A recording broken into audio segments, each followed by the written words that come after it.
Hello everyone! Today it is time for the frog to use frogs. Welcome.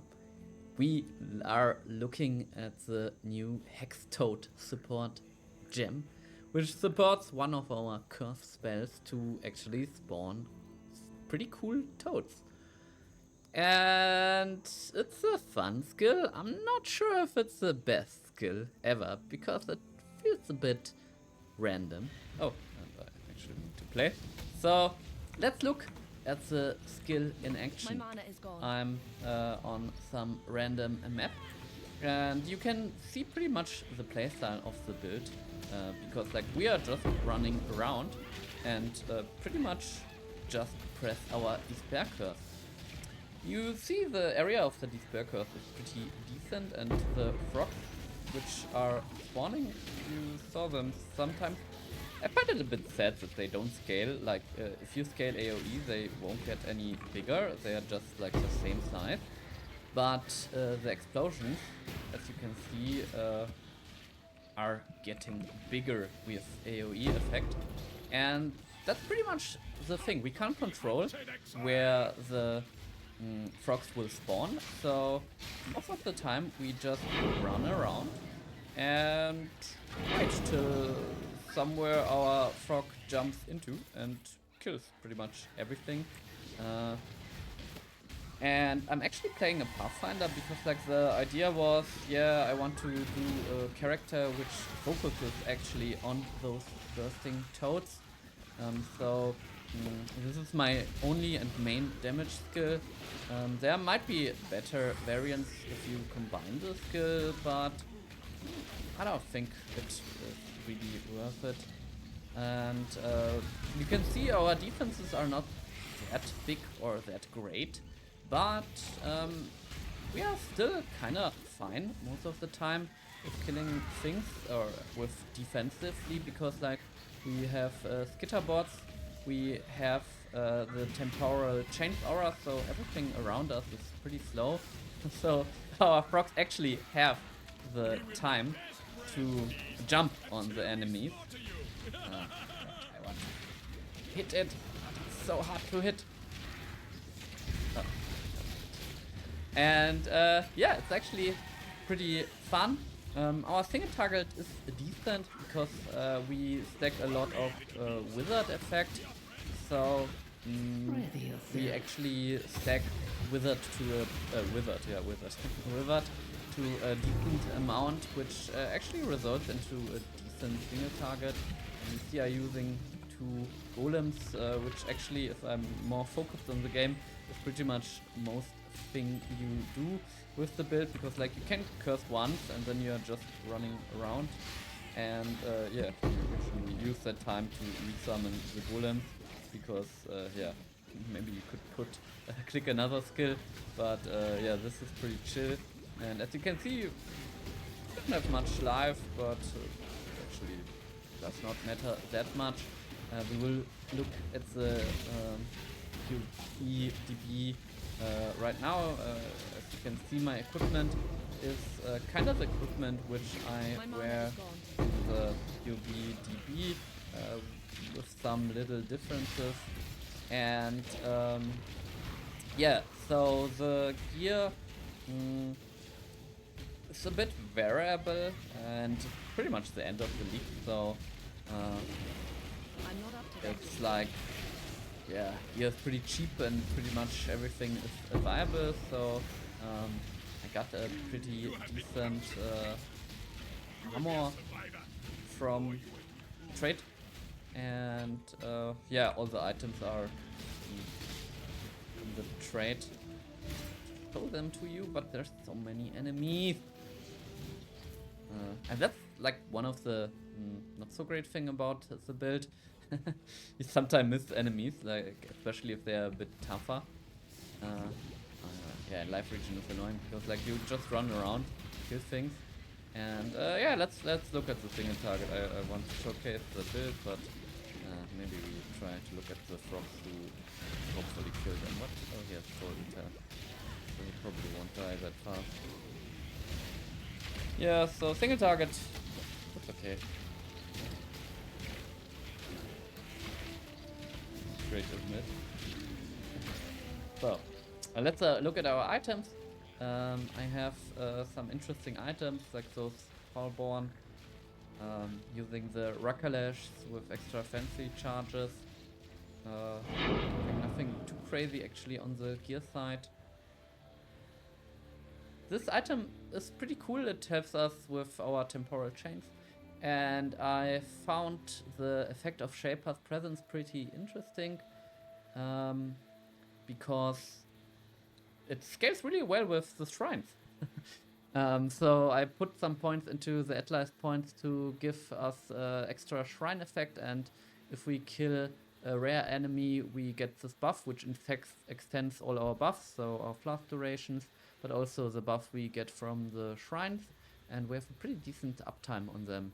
I grabbed this funny helmet, which gives us a lot of power, damage-wise, and this big boy who helps us because, like, we would be probably an occultist if we don't have this chest, because, like, it would be annoying to not use our hexes against hexproof enemies. So this one is pretty decent, and yeah.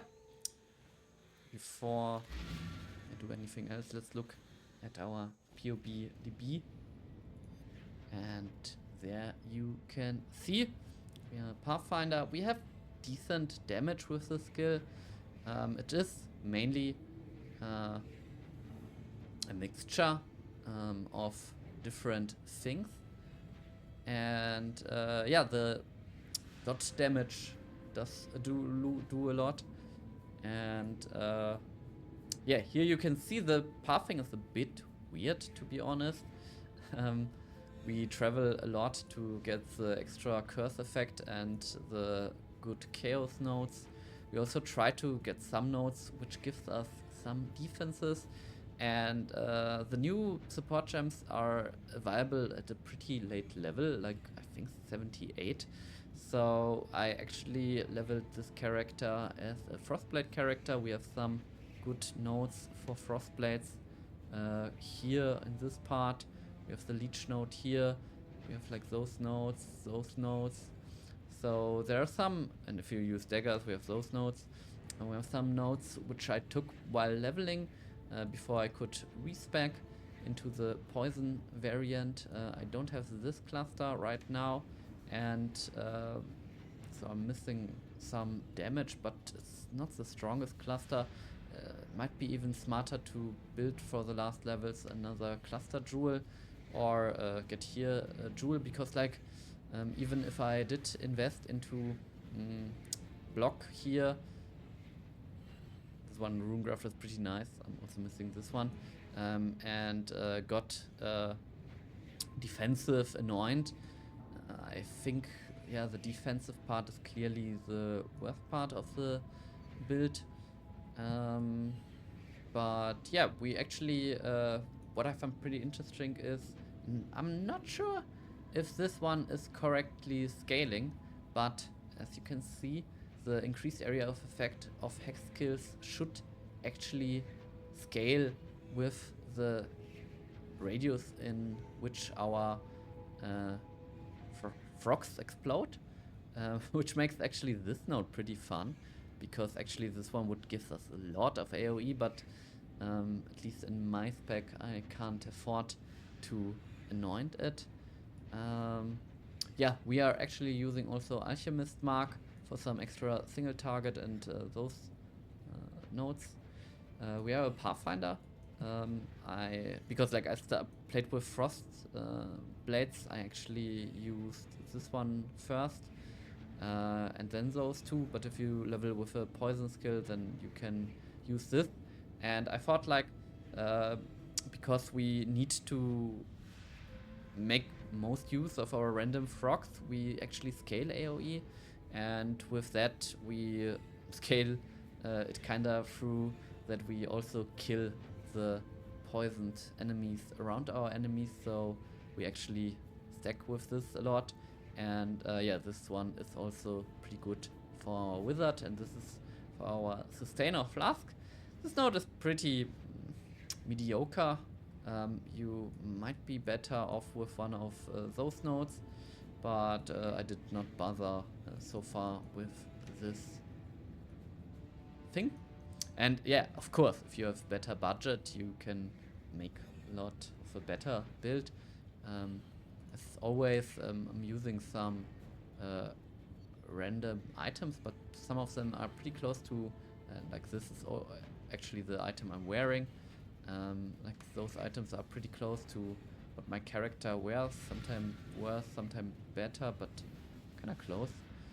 If I would have more budget, I could activate a Dying Sun, which I think would be fun for the extra area of effect, but it's too expensive. We're using at the moment a crit flask. Not sure if this is the smartest thing, to be honest. Maybe another defensive flask would solve the defensive problems. Watcher's Eyes could be nice, but yeah, you might need to fix some resistances without the Ruby Flask, which I'm using. I'm using some gems with resistances. You want to get some life on your items, maybe alignment immunity, and you can also see I'm using at the moment here mana reservation, because if you want to fit vitality and malevolence and skitterbolts and zealotry and all the auras, you might actually reserve some life for vitality and arrogance. There might be an opportunity then to pick this one. Not sure if it's worth it. I don't have it at the moment. Probably, yeah, it gives us a bit more life regen and damage. Not sure if the defenses are worth it. As you can see, our damage is a bit screwed with 15 wither charges active, but I think we have a high chance to actually get them, because, and I hope it stacks, I'm not sure, because like we have the chance to inflict wizard here, and we have the base effect from the Hextoad Support. Where is it? Here. So there should actually be a high chance that we maybe even inflict 2 wizards from one cast. Yeah, maybe you saw I'm not using 4 blue socketed item. You can switch something up, like with Culligan Strike, chance to poison, I guess. I'm not a big fan of deadly alignments, because I think it's also fun to have like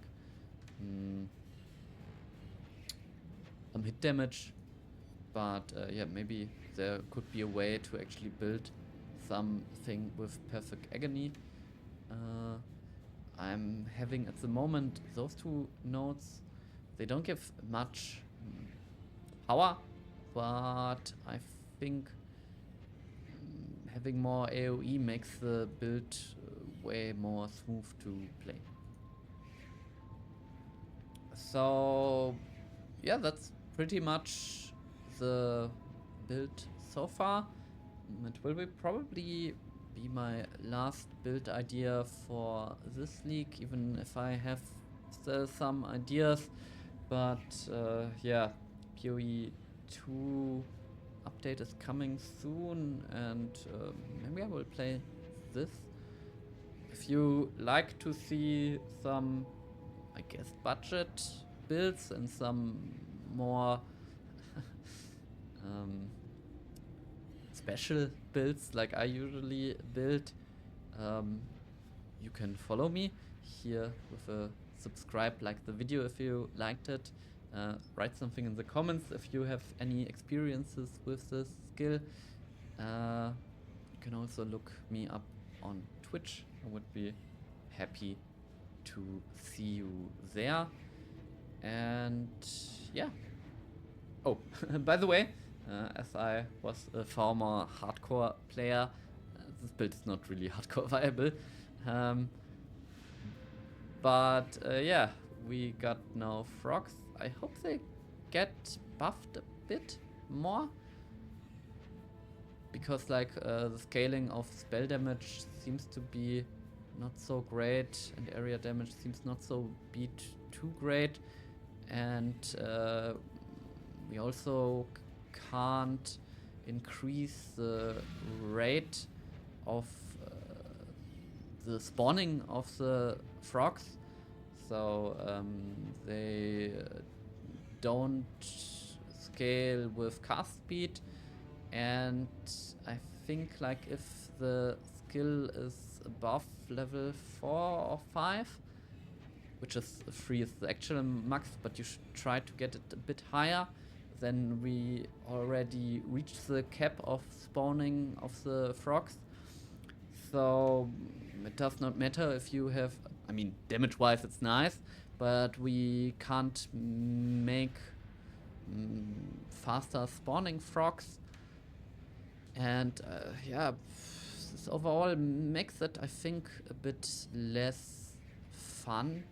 I mean, it could be then busted, but I think now it's a bit too one-dimensional, I think. I guess the